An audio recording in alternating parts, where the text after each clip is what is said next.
శ్రీమద్భగవద్గీత. ఓం శ్రీకృష్ణ పరమాత్మనే నమః. 7వ అధ్యాయం జ్ఞాన విజ్ఞాన యోగంలోని 25వ శ్లోకం.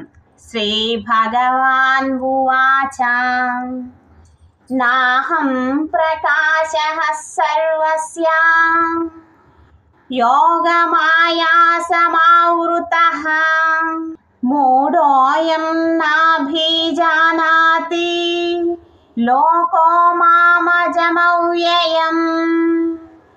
భావం: నా యోగమాయయందు నేను అందరికిని గోచరింప పరమేశ్వరునిగా తెలుసుకొనలేరు అనగా నన్ను జనన మరణములకు లోనుగాని వానినిగా తలంతురు.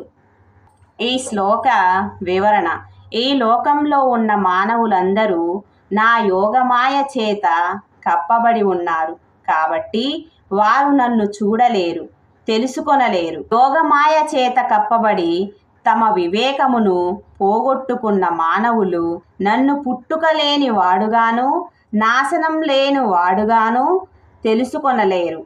ఇంతకు ముందు శ్లోకంలో పరమాత్మ అవ్యక్తుడును అని అన్నాడు.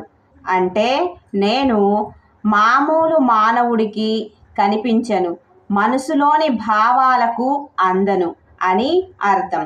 అలా ఎందుకు జరుగుతుంది అనే దానిని ఈ శ్లోకంలో వివరించాడు పరమాత్మ.